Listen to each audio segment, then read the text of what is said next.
অদূর ভবিষ্যতে বাংলাদেশে একটা সেনা অভ্যুত্থান হতে পারে, যেই সেনা অভ্যুত্থানের মধ্য দিয়ে ডক্টর মোহাম্মদ ইউনূসের সরকারকে উৎখাত করা হবে, এরকম হাড় হিম করা একটা প্রতিবেদন ভারতীয় শক্তিশালী গণমাধ্যম দ্য হিন্দুস্তান টাইম প্রকাশ করেছে।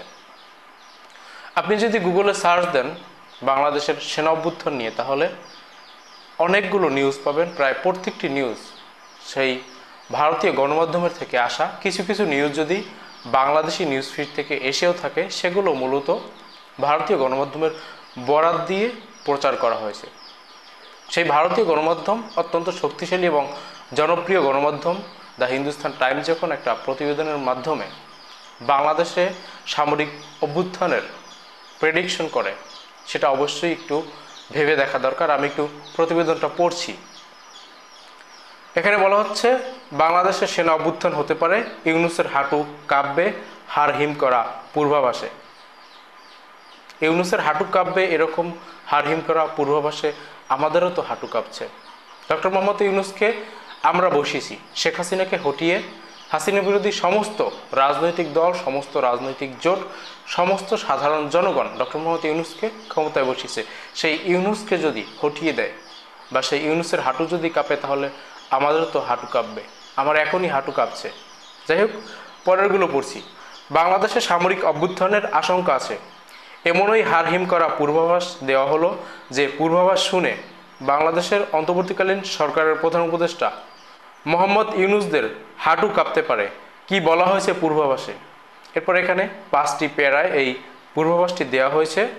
এখানে প্রথমেই বলা হচ্ছে 1432 সালের রাষ্ট্রগত বর্ষফল অনুযায়ী বাংলাদেশ মেষ রাশিতে আছে, আর সেটার ভিত্তিতে চলতি বছরে বাংলাদেশের আর্থিক ও সামাজিক ক্ষেত্রে ব্যাপক প্রভাব বিস্তার করবে রাজনৈতিক পরিস্থিতি। নির্বাচনের মাধ্যমে সরকারের গঠনের বিষয়ে বিভিন্ন রাজনৈতিক দল সজাগ থাকলেও বর্তমান সরকারকে সরিয়ে সামরিক শাসন প্রতিষ্ঠা অস্বাভাবিক নয়, অর্থাৎ সামরিক অভ্যুত্থানের আশঙ্কা রয়েছে বাংলাদেশে।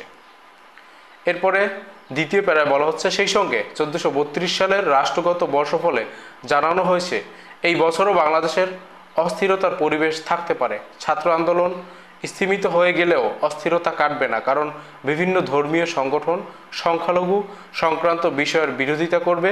শুধু তাই নয়, বাংলাদেশের অভ্যন্তরে যে বিভিন্ন চাপ থাকবে তা বিদেশ নীতিতেও প্রভাব বিস্তার করতে পারে। তৃতীয়ত বলা হচ্ছে, এমনিতে আপাতত বাংলাদেশের তখতে নেই কোনো নির্বাচিত সরকার। 2024 সালের 5ই আগস্ট শেখ হাসিনা সরকারের পতনের পরে প্রাথমিকভাবে নিজেদের হাতে দায়িত্ব রেখেছিল বাংলাদেশ সেনা। কয়েকদিন পরে মোহাম্মদ ইউনূসের নেতৃত্বাধীন অন্তর্বর্তীকালীন সরকারের উপদেষ্টা শপথ গ্রহণ করেন। তারপর আগস্ট থেকেই বাংলাদেশের দায়িত্ব সামলাচ্ছে ইউনূসের নেতৃত্বাধীন অন্তর্বর্তীকালীন সরকার।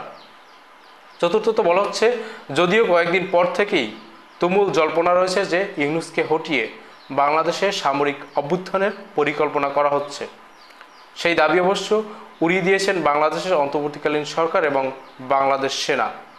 আজ বকরি ঈদে আবার দেখাও করেছে বাংলাদেশের অন্তর্বর্তীকালীন সরকারের প্রধান উপদেষ্টা এবং বাংলাদেশের সেনাপ্রধান জেনারেল ওয়াকারুজ্জামান।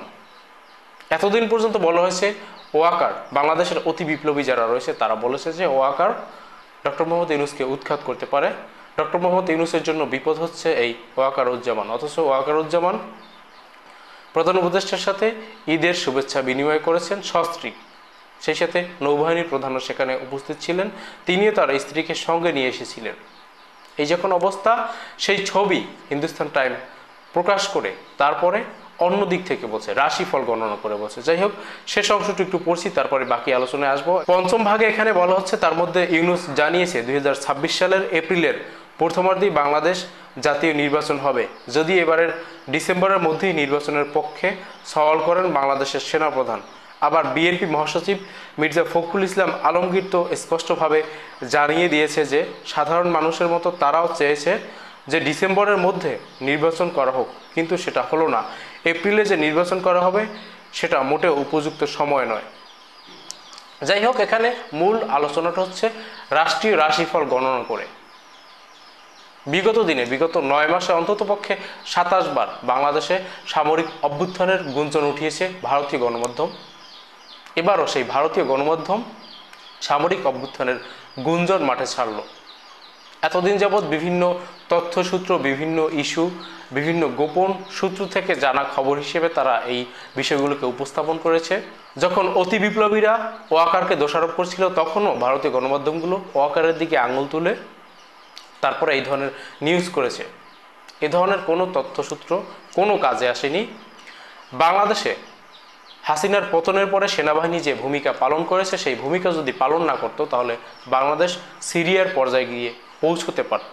এমনকি হাসিনা পতনের ব্যাপারেও যদি সেনাবাহিনী ভূমিকা পালন না করতো, সেনাবাহিনী যদি হাসিনার পক্ষে থাকতো, তাহলে আসাদ যেভাবে 12 বছর সিরিয়াকে শাসন করেছে, সিরিয়ার মানুষকে নিপীড়ন নির্যাতন করেছে, সেভাবে নির্যাতন করে হাসিনা ক্ষমতায় থাকতো।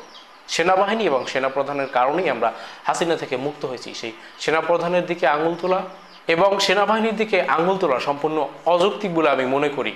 আর কোনো তথ্যসূত্র ছাড়া কেবলমাত্র রাষ্ট্রীয় রাশিফল নির্ণয় করে ভারতের অত্যন্ত শক্তিশালী একটা গণমাধ্যমের এই ধরনের একটা প্রতিবেদন, এটা যথেষ্ট হাস্যকর বলে মনে হচ্ছে। তার থেকে বড় কথা হচ্ছে, আমরা শেখ হাসিনা ক্ষমতা হারানোর পরে যে সমস্ত আবল তাবল বলেছে, সেটাকে নোটিস করে বলেছি যে ক্ষমতা হারানোর বেদনা কি সেটা শেখ হাসিনা বোঝে। আর ক্ষমতা হারিয়ে শেখ হাসিনা এবং তার দলের লোকজন পাগল প্রায় হয়ে গেছে। ঠিক একইভাবে হাসিনাকে হারিয়ে ভারতীয় গণমাধ্যমগুলো কেমন যেন পাগলের মতো হয়ে গেছে, সেজন্য এরকম উদ্ভট নিউজ করছে। ভারতের অত্যন্ত ইনফ্লুয়েন্সিয়াল একজন লোক ধ্রুব রাঠি, তিনি গত নির্বাচনের পূর্বে ভারতীয় বেশ কিছু গণমাধ্যমকে গদি মিডিয়া হিসেবে ট্যাগ করেছেন, যেগুলো মোদিকে খুশি করার জন্য সবসময় নিউজ করে। এখন একটা জিনিস দেখলাম, গদি মিডিয়াগুলো শুধুমাত্র মোদিকে খুশি নয়, মোদি ভক্তরা যেগুলো শুনলে খুশি হয় সেগুলোও প্রচার করে। বাংলাদেশে আওয়ামী লীগ বলতে যা কিছু আমরা ভাবতে পারি, সব কিছু মোদি ভক্ত এবং ভারতের মোদি ভক্তরা হিন্দুস্তান টাইমের এই সমস্ত নিউজ দেখে খুবই আনন্দিত হয়। এই মোদি ভক্তদের আনন্দিত করার জন্য এই ধরনের উদ্ভট অবাস্তব নিউজ হিন্দুস্তান টাইমের মতো প্রভাবশালী গণমাধ্যমগুলো করে যাচ্ছে।